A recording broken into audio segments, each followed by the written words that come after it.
Yahoo minasan, welcome back again with Mr. K di sini. One Piece chapter 1044 akhirnya udah rilis di Manga Plus. Well, karena manganya udah rilis, monggo without continuing long again, it's time to react new chapter, okay? Let's go.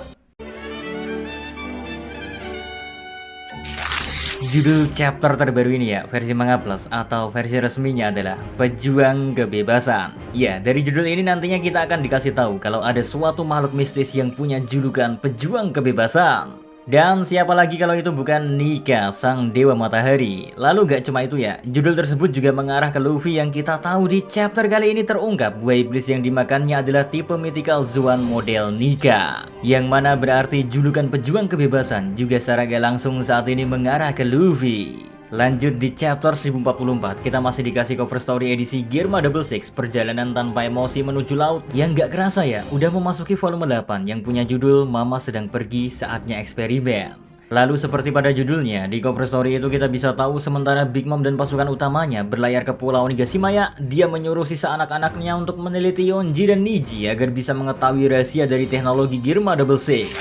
And now ke menu utamanya, di mana chapter kali ini dimulai dengan memperlihatkan kembali Zuniza yang masih berada di depan armada besar dari pemerintahan dunia. Tapi meski momen memperlihatkan tentang Zuniza, di sana kita bisa tahu kalau Luffy lah yang sedang berbicara. Luffy di momen itu kebingungan dengan apa yang sebenarnya terjadi pada tubuhnya, karena kalau emang dia benar-benar udah kalah sama Kaido, lalu mengapa saat ini dia masih bisa berdiri? Bahkan yang tambah ngebuat Luffy kebingungan adalah kekuatan yang terasa lebih meluap-luap. Well, menariknya, selain suara monolog Luffy yang terdengar, perkataan terakhir Luffy juga selalu diakhiri oleh tawa. Dan seakan ada suara backsound iringan dentuman drum juga selalu ikut terdengar menggema. Anyway, dari momen itu aja sebenarnya udah ada hal yang menarik buat dibahas. Meski kita belum sampai ke momen nama buah iblis Luffy yang terungkap, tapi kita gak usah pura-pura gak tau lah kalau nama buah iblisnya itu adalah Hito Hitonomi Mythical Model Nika. Nah, menariknya, suara drum dan buah iblis Sri Hito Hitonomi itu seakan udah Sensei persiapkan dari jauh-jauh hari. Karena kalau kalian sadar, pertama kali nama buah iblis Hito Hitonomi itu terungkap adalah di Arc Drum Island. Dan sekarang saat nama buah iblis Luffy terungkap, kembali lagi ya, suara Drum of Liberation selalu terdengar. Sebuah kebetulan yang sangat hebat kalau emang hal kayak gini ternyata gak dipersiapkan oleh Oda Sensei. Apalagi kalau kita hubungin ke momen pertama kali kita mengetahui tentang Will of the yang juga terjadi di Drum Island saat Dr. Kureha mengetahui nama asli dari Luffy. Ya, kata drum, Hito Hitonomi, Luffy, ataupun Will of the kayaknya emang udah dipersiapkan dengan sangat matang dan baik oleh Oda Sensei. Karena semakin kita mengetahui seperti apa itu One Piece, semakin jelas dan nyambung momen satu sama lainnya. Inilah yang membuat One Piece sangat interesting kan? Lanjut setelah momen Zuniza, kita dikasih lihat momen Momo yang memberitahu Yamato kalau Luffy adalah Joy Boy menurut yang dia dengar dari Zuniza.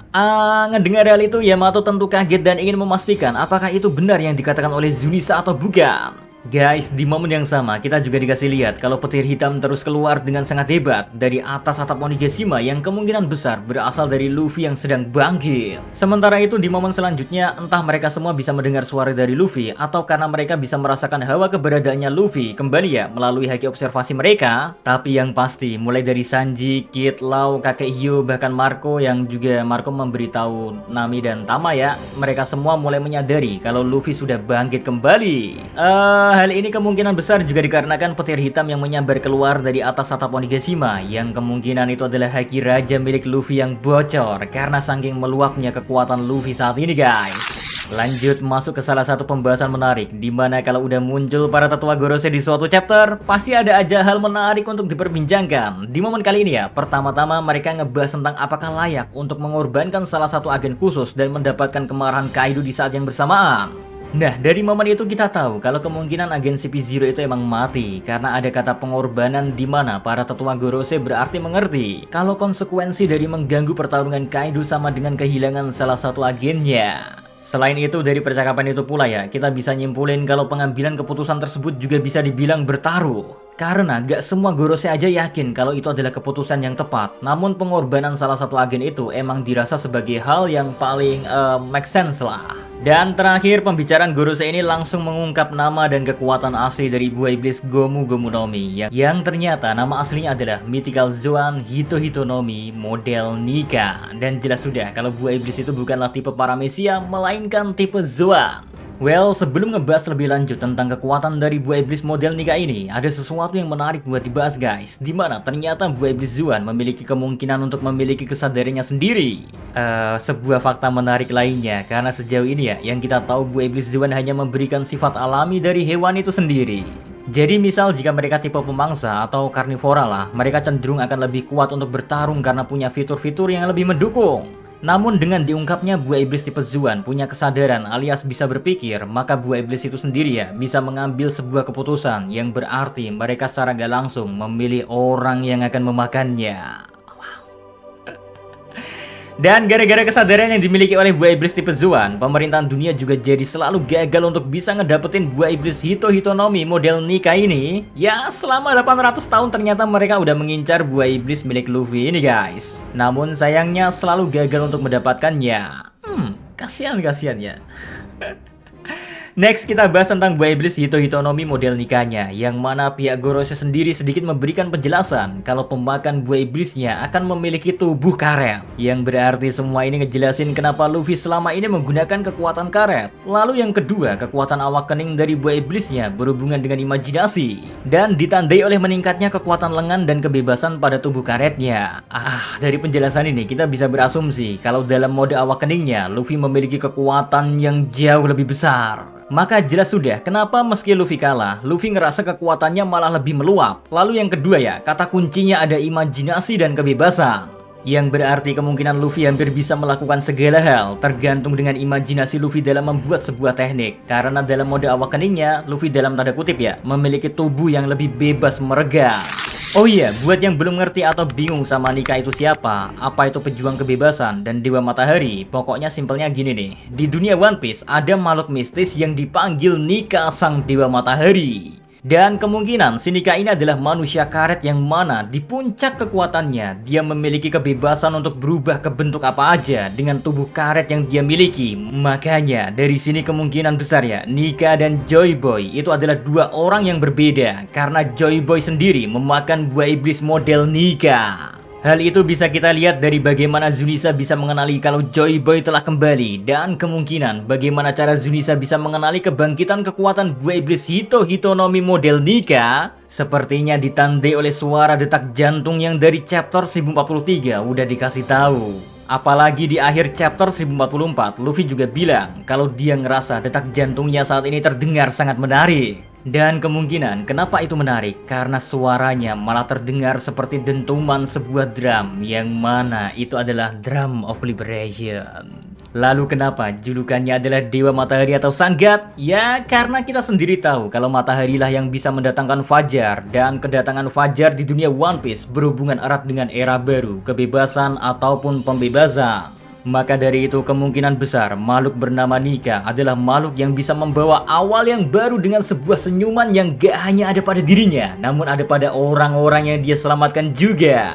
But sayangnya masih belum diungkap apa pemicu dari bangkitnya kekuatan buah iblis yang dimakan oleh Luffy ini. Cuman kalau kita pikir-pikir ya, simpelnya ya karena kekalahan Luffy yang secara terus-menerus terjadi.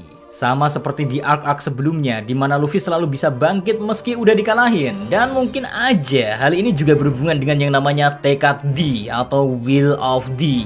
Sehingga dengan tekad untuk mendatangkan sebuah perubahan dan awal yang baru, buah iblis Zuan yang juga memiliki kesadaran ngerasa kalau saat inilah saat yang paling tepat untuk memperlihatkan potensi sesungguhnya dari kekuatannya. Dan karena Luffy orangnya simple dan gak mau repot ya, kebangkitan kekuatannya yang ngasih kekuatan gila-gilaan sehingga ngebuat Luffy berada di puncak kekuatan.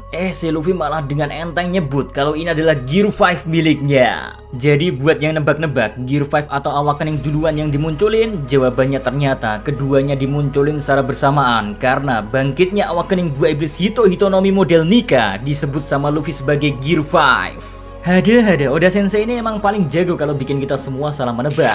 Next, Momon pun harus pindah ke tempat Hiyori dan Orochi berada, dimana di sana Hiyori ngungkapin gimana perjuangan dirinya dan ayahnya di masa lalu. Namun si Shogun ganteng gak tahu diri ini malah bukan ngerasa bersalah atas apa yang dilakuin baik ke Oden ataupun Hiyori. Dia malahan berbohong kalau dia juga merasa kagum sama Oden dan malah nyoba ngebaik-baikin Hiyori biar dirinya bisa selamat. Ya, Orochi adalah bentuk kemunafikan dari manusia itu sendiri, di mana kita kadang lupa kalau salah satu sifat manusia ya adalah mementingkan diri sendiri, sehingga cara seperti apapun akan dilakukan yang penting diri kita sendiri bisa selamat. Makanya di momen saat Kazinbo kecil datang, Orochi yang awalnya nyoba ngebaik-baikin Hiyori, dia malah langsung ngeluarin sifat aslinya dan langsung nyuruh Kazinbo untuk ngebakar Hiyori. Well, beruntung karma is real dan perkataan Orochi seakan berbalik untuk dirinya. Makanya di momen selanjutnya kita bisa ngelihat kalau Kazinbo itu malah bergerak ke arah Orochi yang terjebak. Maka dari itu bisa dipastikan Orochi akan mati terbakar secara pelan-pelan. Wah, sebuah kematian tragis yang mungkin terasa belum cukup tapi layak Orochi dapatkan. Atau bisa dibilang kematian yang mewakili penderitaan Oden. Ya, seperti inilah kalau kita ingat kematian Oden. Next, momen pun kembali ke lantai pertunjukan, dimana seperti yang Mr. K udah bahas sebelumnya, kalau beberapa anak buah Kaido pingsan kan, yang mana hal ini tentu karena haki raja milik Luffy yang keluar dari atas atap. Dan gak cuma itu, bersamaan dengan Kaido yang merasa kalau ada seseorang di atas sana, sebuah tangan raksasa pun muncul dan langsung menangkap Kaido yang sedang dalam wujud naganya. Ya, saking besarnya tangan Luffy, kita kayak lagi ngelihat sebuah belut yang dicoba ditangkap sama manusia. Bahkan gak berhenti sampai di situ, Luffy langsung memutar-mutar Kaido di udara, lalu membantingnya ke tanah dengan sangat keras. Namun seolah gak mempan ya, Kaido bisa bangkit dan langsung menembakkan bolo bread dari dalam mulutnya. Akan tetapi, Luffy yang sedang dalam mode awakeningnya, dia bisa menarik tanah layaknya karet dan memantulkan serangan Kaido itu. Ya, kekuatan yang mempengaruhi sekitarnya kayaknya termasuk ke dalam imajinasi dan kebebasan bagi Luffy untuk bisa melakukan apapun. Faktanya, kekuatan dari Luffy ini emang kekuatan yang sangat gak masuk akal. Ya, sekali lagi, kekuatan Luffy emang kekuatan yang paling gak masuk akal di dunia One Piece. Gak masuk akal. BTW, dengan memperlihatkan Kaido yang diobok-obok atau diputar-putar sama Luffy juga, hal itu secara gak langsung seperti Oda Sensei ingin memperlihatkan begitu gak masuk akalnya kekuatan dari Monkey di Luffy. Namun di momen terakhir, Kaido diperlihatkan kalau saat ini dia udah dalam mode serius. Halaman terakhir panel keempat kecil gambarnya, tapi mungkin luput dari perhatian kalian gara-gara tertipu sama Oda Sensei terkait buah iblis Luffy. Padahal panel ini bener-bener nunjukin raut wajah Kaido yang dark abis. Dan ini berarti ya, pertarungan gila-gilaan bakalan terjadi di chapter selanjutnya. Sebuah pertarungan yang akan memperlihatkan puncak kekuatan dari sang makhluk terkuat dan sang calon raja bajak laut. Momen yang mungkin akan mirip seperti pertarungan Doflamingo dengan Luffy, di mana saat itu Dovi mengaktifkan awakeningnya sementara Luffy datang dengan Gifford-nya. But sebelum pertarungan itu dimulai, Kaido dengan sangat gentle meminta maaf atas apa yang terjadi sebelumnya. Soalnya dia pun tentunya gak mau menang dengan cara seperti itu. Dan guys, awal dari sebuah pertarungan gila pun sebentar lagi bakalan dimulai. Pertarungan yang bakal ngebuat jagat fandom One Piece berpikir gila-gilaan. Oke, segitu aja buat konten react chapter terbarunya, oke? So, see you again next time. Adios ya Caramelo. Stay safe everyone. Salam. Adios.